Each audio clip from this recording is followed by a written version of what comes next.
Hi, everybody. This is Tina coming at you like I said I would. I apologize that it took so long for me to be able to make another video, but life happens. But what I failed to mention in my introductory video was not only do I have 26 years experience in mental health and developmental disabilities, but I'm also formally educated. I have 2 degrees in psychiatry, psychology, and I was a psych nurse in California.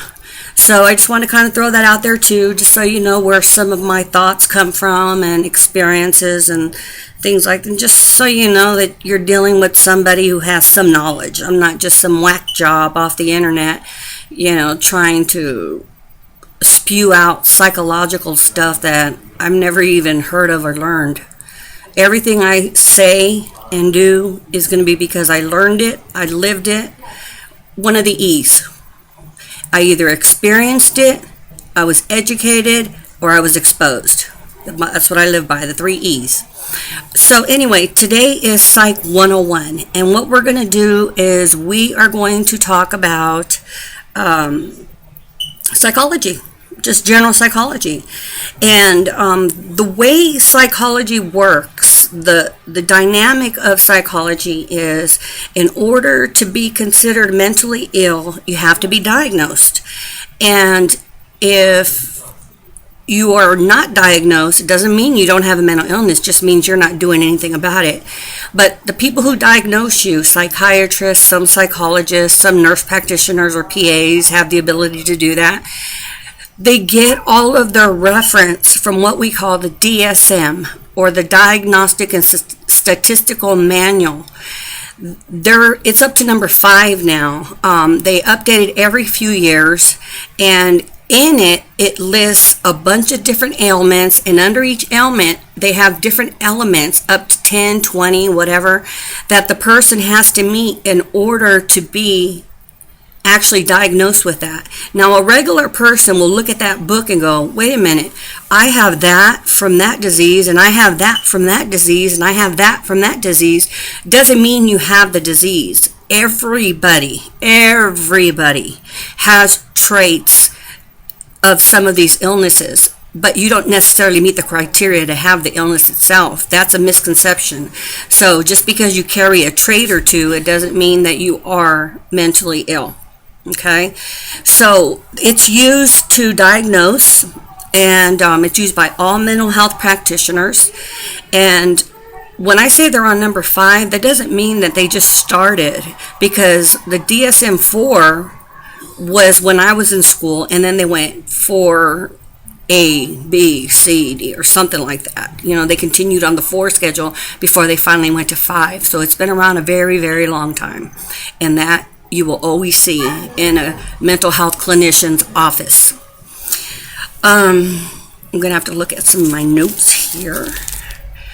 Oh yes, there's 5 axes related to a diagnosis using the DSM. Axis 1 is if you have a chemical imbalance in your brain, something that's not behavioral, although it may be displaying weird behavior.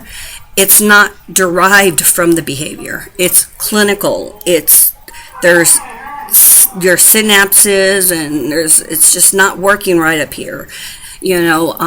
Organic. It's an organic disorder, and that's like schizophrenia, schizoaffective,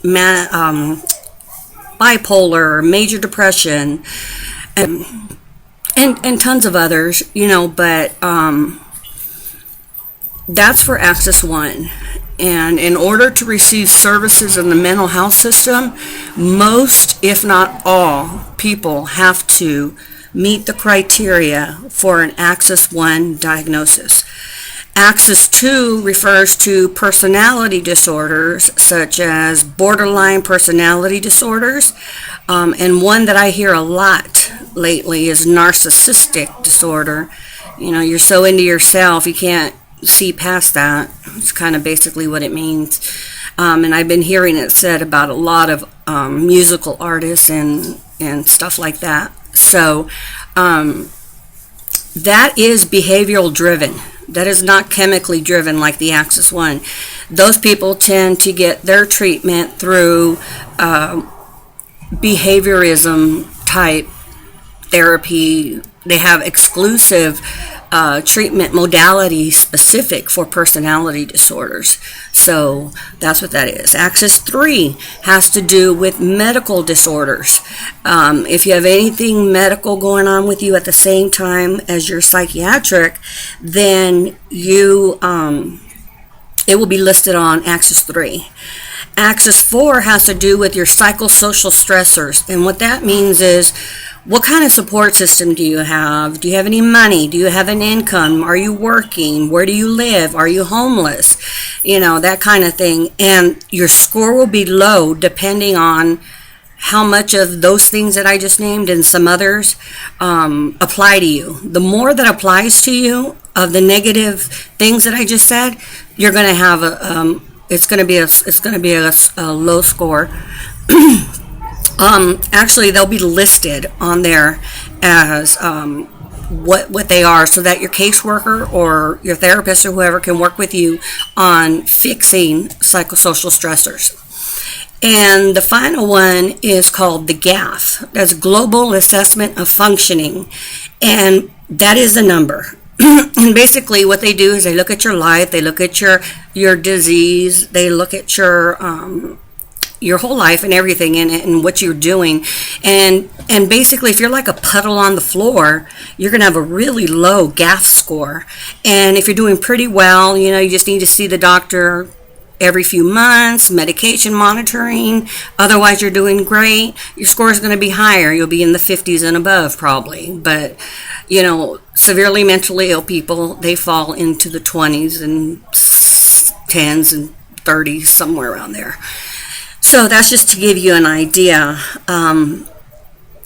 If you're interested in knowing more about the DSM, I urge you to research. It's extremely interesting. And like I said, the things that they used to have in there as mental illness, like homosexuality, I would love to see what else is in there and what's been taken out and what's been put in. Now, what I'm going to do is I'm going to have to refer to my notes here. So give me a second. I'm going to give you some statistics. Some statistics on mental health, okay? So if I look away, it's because I'm reading. Approximately 8.4 million have co-occurring mental health and addiction disorders. 26% of the homeless adults have a mental illness. Well, we all know that. Now, the coexisting disorders refers to having alcoholism or a drug addiction in addition to having a mental health issue.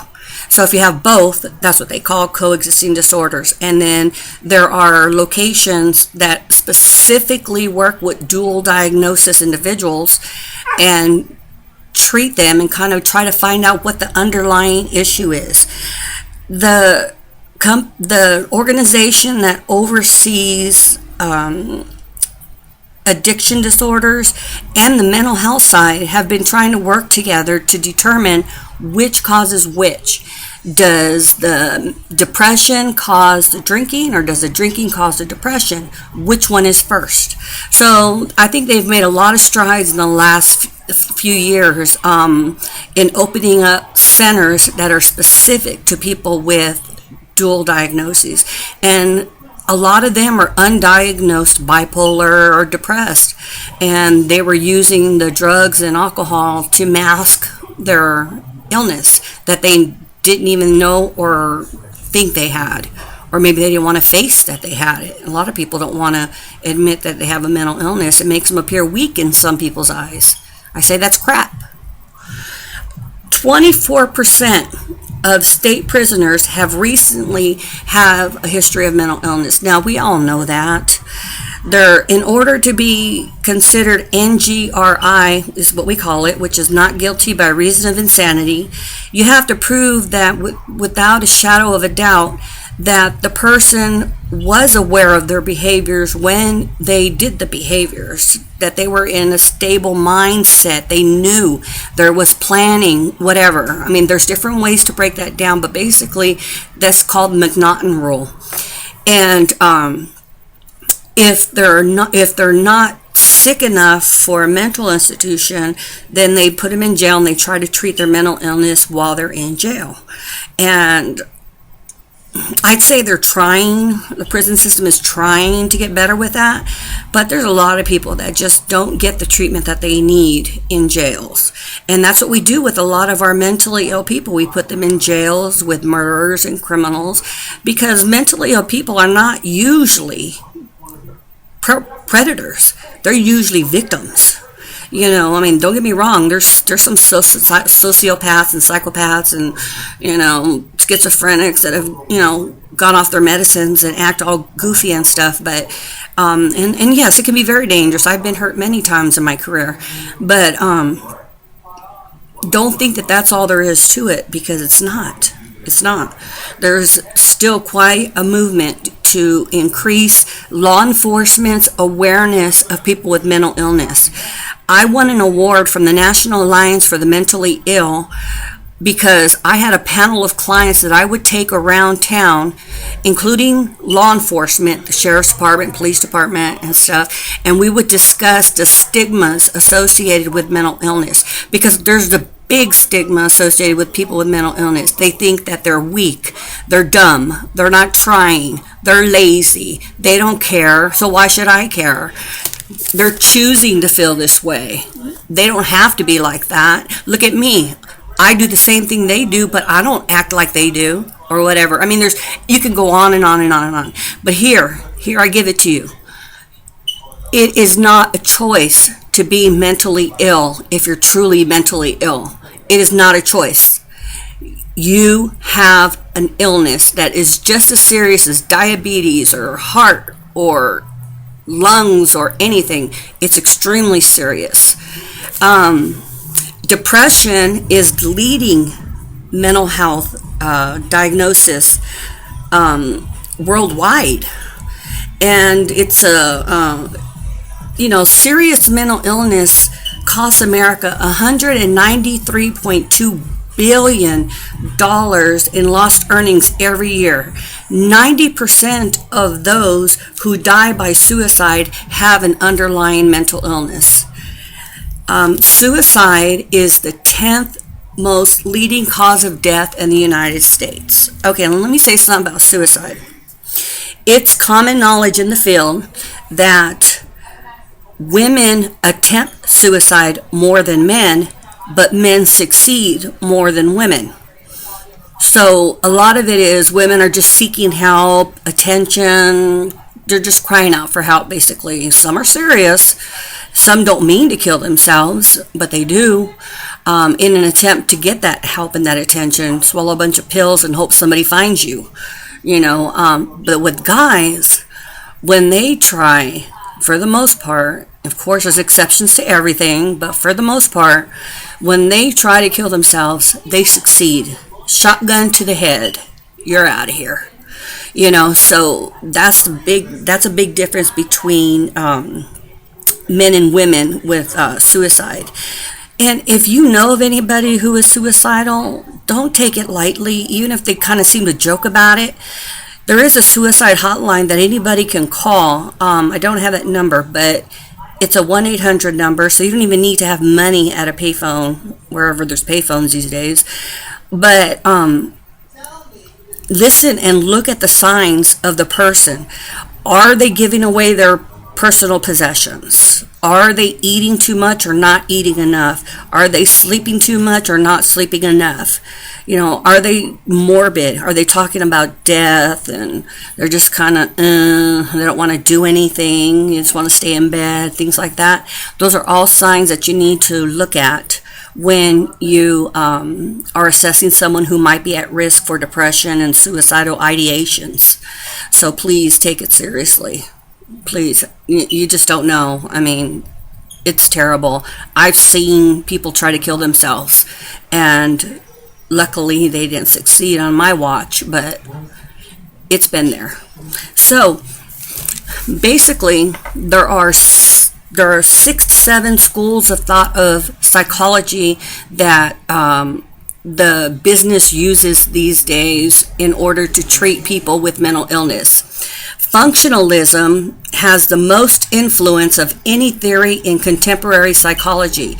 It attempts to describe thoughts and what they do without asking how they do it. Think on that.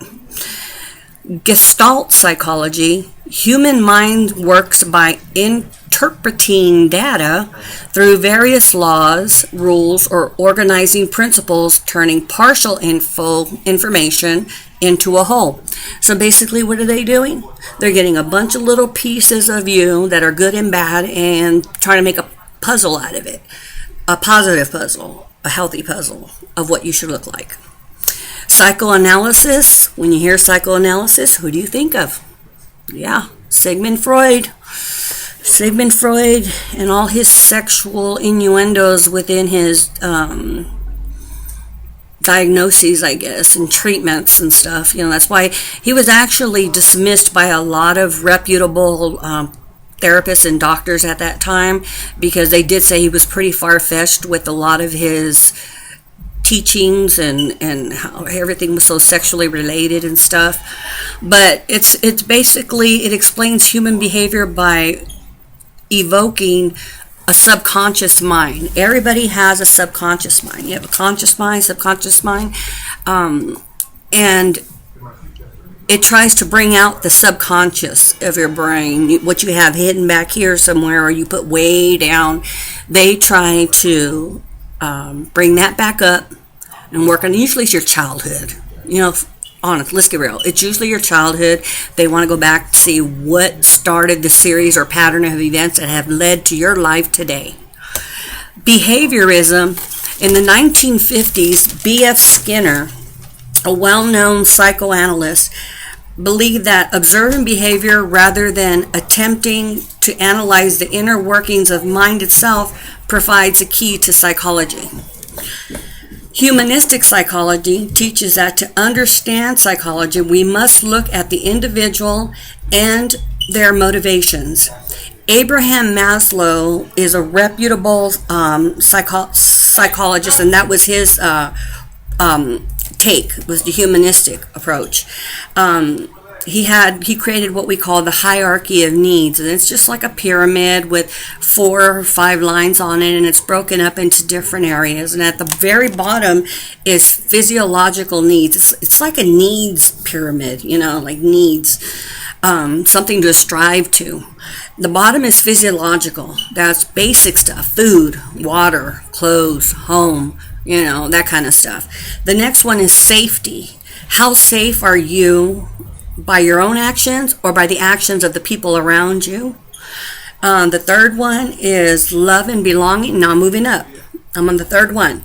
Love and belonging. Do you have that in your life? And if so, to what level? And is it functional? And then right above that is esteem. Do you have it? Do you have self-esteem? Do you have esteem for other people? If you do, to what level? If you don't, to what level? And then the very final top of his pyramid, he puts self-actualization. Now, it's been argued that nobody can ever really meet the self-actualization part, that it's unobtainable, that if you reach that, you have reached everything that you were ever meant to receive in your life. So I don't know anybody who says that self-actualization, that they've met that. I don't know anybody who has. So it rejects psychoanalysis also. I'm sorry, back up. That was humanistic. Cognitivism has to do with the way you think and you process thoughts and how those thoughts are interpreted into words and used in behavior. It follows behavior by understanding the mind through scientific experimentation, but it differs from it by accepting that psychologists can study and understand the internal workings of the mind and mental processes. Now, this particular one rejects psychoanalysis. So anybody who is a cognitive psychologist is going to not believe in Freud's psychoanalysis. So there's different ways to do things. And I think, my opinion, the best way to choose which one to use just depends on what your disorder is. I mean, what illness are you having, and what symptoms are you having? And that's how I'd approach it. And I'm kind of sure that that's kind of how they approach it anyway.